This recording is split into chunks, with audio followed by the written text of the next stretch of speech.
शास्त्रों में सहवास करने का उचित समय बताया गया है। संधि काल में उच्च स्वर, सहवास, भोजन, यात्रा, वार्तालाप, शौच आदि करने को निषेध बताया गया है। 24 घंटे में 8 पहर होते हैं। जब प्रहर बदलता है उसे संधि काल कहते हैं। प्रातः और शाम की संधि महत्वपूर्ण होती है। इसके अलावा महत्वपूर्ण तिथि, वार और नक्षत्र में भी उक्त कार्य नहीं करना चाहिए, अन्यथा अनिष्ट ही होता है। दोस्तों, एक बार दक्ष पुत्री दिति ने कामातुर होकर अपने पति मारीची नंदन कश्यप जी से प्रणय निवेदन किया। उस वक्त कश्यप ऋषि संध्या वंदन की तैयारी कर रहे थे। शाम के इस वक्त को संध्या काल कहते हैं। कश्यप जी ने कहा, तुम एक मुहूर्त ठहरो, यह अत्यंत घोर समय चल रहा है, जबकि राक्षस आदि प्रेत योनि की आत्माएं सक्रिय है और महादेव जी अपने तीसरे नेत्र से सभी को देख रहे होते हैं, इसलिए यह वक्त संध्या बंदन का है। लेकिन दिति कामदेव के वेग से अत्यंत बेचैन हो बेबस हो रही थी। कश्यप जी ने तब कहा, इस संध्या काल में जो पिशाचों जैसा आचरण करते हैं वे नरकगामी होते हैं। पति के इस प्रकार समझाने पर भी दिति नहीं मानी और निर्लज्ज होकर उसने कश्यप जी का वस्त्र पकड़ लिया। तब विवश होकर उन्होंने इस शिव समय में देवों को नमस्कार किया और एकांत में दिति के साथ समागम किया। दोस्तों, समागम के बाद दिति को इसका पश्चाताप हुआ। तब वह कश्यप जी के समक्ष सिर नीचा कर कहने लगी, भूतों के स्वामी भगवान रुद्र का मैंने अपराध किया है, किंतु वह भूत श्रेष्ठ मेरे इस गर्भ को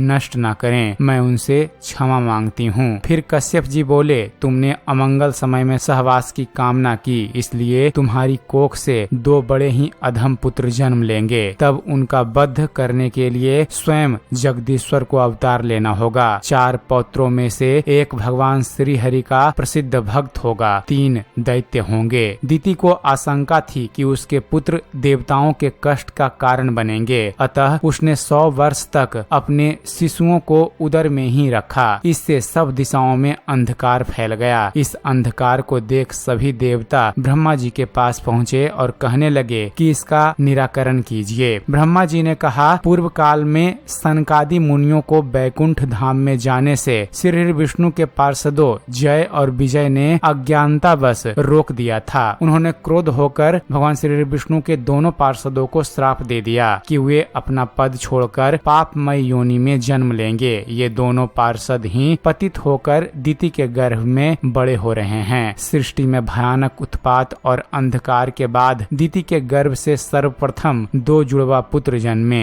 हिरण्यकशिपु तथा हिरण्याक्ष। जन्म लेते ही दोनों पर्वत के समान दृढ़ तथा विशाल हो गए। ये दोनों ही आदि दैत्य कहलाए। दोस्तों, बाद में सिंहिका नामक एक पुत्री का जन्म हुआ। दोस्तों, श्रीमद् भागवत के अनुसार इन 3 संतानों के अलावा दिति के गर्भ से कश्यप के 49 अन्य पुत्रों का भी जन्म हुआ, जो कि मरोनंदन कहलाए। कश्यप के ये पुत्र निसंतान रहे, जबकि हिरण्यकश्यप के 4 पुत्र थे, जिनके नाम थे अनुहल्लाद, हल्लाद, भक्त प्रहलाद और शहलाद। तो दोस्तों, यह थी जानकारी कि गलत समय में सहवास करने से क्या क्या हो सकता है इसके बारे में। उम्मीद करते हैं फ्रेंड्स आप सभी को हमारा यह वीडियो पसंद आया होगा। अगर वीडियो पसंद आया हो तो वीडियो को लाइक और शेयर करना न भूलिएगा। और दोस्तों, ऐसे ही धर्म और इतिहास से जुड़े हुए ज्ञानवर्धक वीडियो देखते रहने के लिए आप हमारे इस चैनल ज्ञान मंथन को सब्सक्राइब जरूर कीजिएगा। आप हमारे इस चैनल को सब्सक्राइब कीजिए और देखते रहिए, जानते रहिए। धन्यवाद। जय हिंद।